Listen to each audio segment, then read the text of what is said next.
Hello guys. Today we are going to talk about the power of making a choice. So मैंने पूरी list बनाई है. So let's go through it. सबसे पहले what is the meaning of choices? So हम हमारे day to day life में बहुत सारे चॉइसेस से गो थ्रू करते हैं. Take it as an example. जब आप मॉर्निंग में उठते हैं तो सबसे पहले आप फ़ोन को लेते हैं या फिर इंस्टाग्राम पे रील्स स्क्रॉल करते हैं. मतलब फ़ोन को चेक करना या फिर यूट्यूब पे वीडियोस देखना या दूसरी कोई और चीज़ करना. सो वो भी एक चॉइस है. दूसरी चॉइस हमारे पास वो होती है कि हम उठते हैं, वर्कआउट करते हैं, मेडिटेशन करते हैं, थोड़ा सेल्फ इम्प्रूवमेंट की तरह जाते हैं, इवन रीडिंग अ बुक.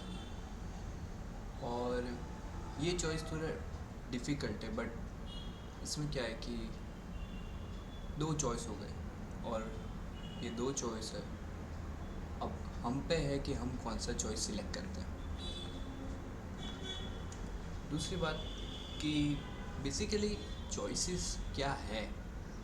आपको एक से ज़्यादा अपॉर्चुनिटीज़ आती है या फिर कोई ऐसा टाइम आ जाए, एकदम डिफ़िकल्ट टाइम, कि आपको एक से ज़्यादा पर्सन, मतलब दो पर्सन के बीच में सिलेक्ट करना है कि आप कौन से पर्सन को सिलेक्ट करेंगे. वो भी एक चॉइस है. और अपॉर्चुनिटीज़, जैसे मैंने कहा, एक से ज़्यादा पॉसिबिलिटीज़, वो भी एक चॉइस है. अब ये सब में से आप कौन सा चॉइस बनाते हैं वो बहुत ज़्यादा इम्पॉर्टेंट है. So the philosophy behind making a choice depends on us. मतलब I know it's a terrifying truth, but ये सच्चाई है. बिकॉज चूजिंग जो है एक अल्टीमेट एक्ट है. उससे हम सेल्फ क्रिएशन कर सकते हैं. इससे हमारा सेल्फ बहुत ज़्यादा इम्प्रूव हो सकता है. बट इन द एंड वो बहुत डिफ़िकल्ट है. मतलब जब जब आप चॉइस बनाते हैं, आप एक इन्फाइनाइट वर्जन को किल कर रहे हैं. मतलब आप समझिए कि देयर आर बहुत सारे चॉइसेस है और आपने एक ये ही चॉइस सिलेक्ट किया, तो आप वो तरफ जा रहे हैं और दूसरी जो पॉसिबिलिटीज़ हो सकती थी उसको किल कर रहे हैं. मतलब एंड ऑफ द डे कि अब एक चॉइस पे कमिट कर रहे हैं.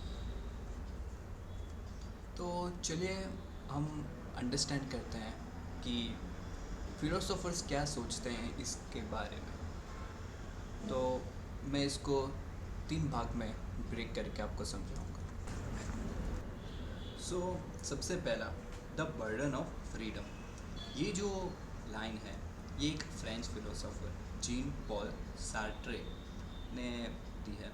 और ये उन्होंने फेमसली लिखा है कि humans are condemned to be free. Well, it was actually men are condemned to be free, but because ये थोड़ा easy हो सकता है, so मैंने humans ऐड कर दिया, so even दूसरे लोग भी कनेक्ट हो सकें. so जो humans है वो फोर्स्ड है अपने खुद को पाथ जो है चूज़ करने के लिए. मतलब आपको अपना पाथ खुद ही बनाना है. जैसे ह्यूमंस जो है उनको अपना पर्पस खुद ढूंढना है, ये कहते हैं ये फिलोसोफर. सो ये भी कहते हैं कि आपके पास कोई चॉइस नहीं है तो आपके पास कोई रिस्पॉन्सिबिलिटी नहीं है, एंड आप जस्ट एक लीफ हो जो एयर में हवा से यूं यूं जा रहा है. So the moment you have choices you have freedom. And जब जब फ्रीडम आता है तब तब रिस्पॉन्सिबिलिटी आता है. सो ये भी कहते हैं कि आप अपने सर्कमस्टेंसेस को कभी ब्लेम नहीं कर सकते. नहीं आपके पेरेंट्स को, नहीं आपके सब सर्कमस्टेंसेस को, नहीं आपके कॉन्सिक्वेंसेस, आपके खुद के चॉइसेस के जो कॉन्सिक्वेंसेस आते हैं उसको भी आप ब्लेम नहीं कर सकते. और ये भी कहते हैं कि चूज़ नहीं करना वो भी एक चॉइस है. सो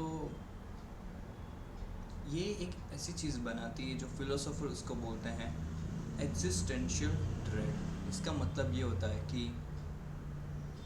जो जब हम एक हैवी एंजाइटी फील करते हैं कि हमको पता है कि हमारी जो क्वालिटी ऑफ आवर लाइफ है वो हम पे ही डिपेंड करती है, यानी कि हमारे शोल्डर पे ही डिपेंड करती है। सो या अब दूसरी तरफ चलते हैं कि दूसरा जो है जो trap of the outcome. Okay, मतलब डिटरमाइनिज्म वर्सेस फ्री विल। सो ये एक वेस्टर्न फिलोसॉफी है जो बहुत अच्छी तरीके से भगवद गीता और ईस्टर्न थॉट से इंटरट्वाइन करती है, या वो भी कह सकते हैं कि कोलाइड करती है। सो वेस्ट में ज़्यादा ये लोग क्या पढ़ाते हैं, कॉन्सेक्वेंटलिस्ट व्यू पढ़ाते हैं। सो ये लोग ये कहते हैं कि एक चॉइस अच्छा है जब उसके रिज़ल्ट अच्छे हैं। मतलब एक चॉइस जो है एक चॉइस आप मतलब समझिए, इमेजिन कीजिए कि आप ये चॉइस बना रहे हैं और आगे आपको पता है कि इसका रिज़ल्ट अच्छा ही आने वाला है। सो ये है कॉन्सिक्वेंटलिस्ट व्यू। बट फिलोसॉफी क्या कहती है कि आप अपने फ्यूचर को कभी कंट्रोल नहीं कर सकते। मतलब आप अपने फ्यूचर को कंट्रोल नहीं कर सकते, तो आप एक चॉइस को कैसे जज कर सकते हैं सोलली ऑन इट्स आउटकम। सो एक चीज़ है कि द इल्यूजन ऑफ कंट्रोल, कि आप एकदम 100% करेक्ट स्ट्रेटेजिक डिसीजन लेते हैं आज, but because of some cosmic event जैसे मार्केट का गिर जाना, या फिर एक पेंडेमिक आ जाना, या फिर कोई आपके क्लोज आपके कोई पार्टनरशिप में आपको खुद को ही बिट्रे कर देना, सो ये सब कुछ भी आपका आउटकम को डिस्ट्रॉय कर सकता है। सो गीता का सॉल्यूशन ये है कि गीता जो भगवत गीता है वो कहते हैं कि अपना जो फोकस है, जो आपका फोकस फ्यूचर पर रहता है, उसको आप कन्वर्ट करके प्रेजेंट में ले आओ। कि आप जो हैं, कि आपके पास जो कंट्रोल है वो इंटेंट एंड एक्शन पे है। वो स्टेट क्या करते हैं कि आपका जो इंटेंट है वो ही आप सिलेक्ट कर सकते हैं, या फिर आपके एक्शन जो है वो आप खुद सिलेक्ट कर सकते हैं। सो ये कहते हैं कि therefore a choice is right if it aligns with your dharma duty slash righteousness। So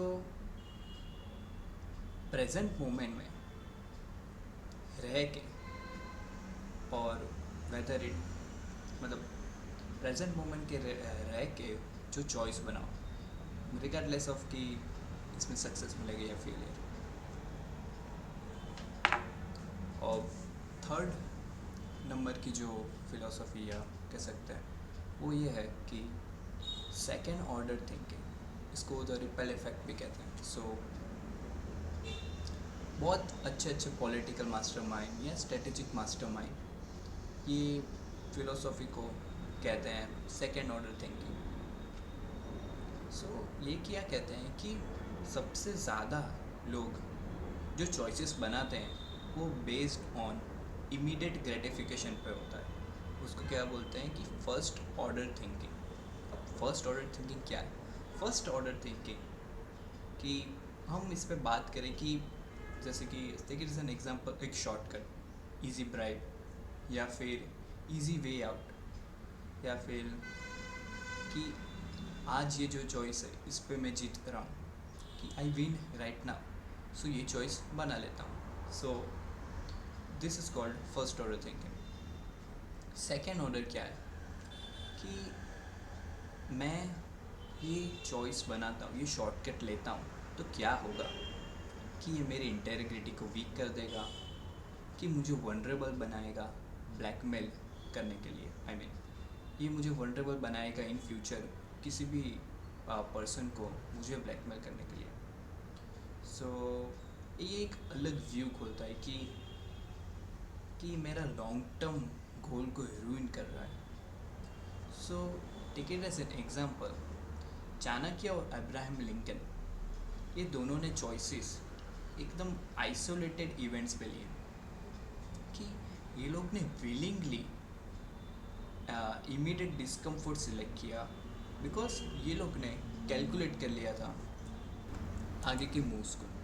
so in the and मैं ये कहना चाहूँगा कि हम खाली हमारे एक्शंस सिलेक्ट कर सकते हैं बिकॉज जो आउटकम आएगा वो तो टाइम पे ही बिलोंग करता है। थैंक यू एंड या जाने से पहले मैं यही कहना चाहूँगा कि do like and subscribe my channel.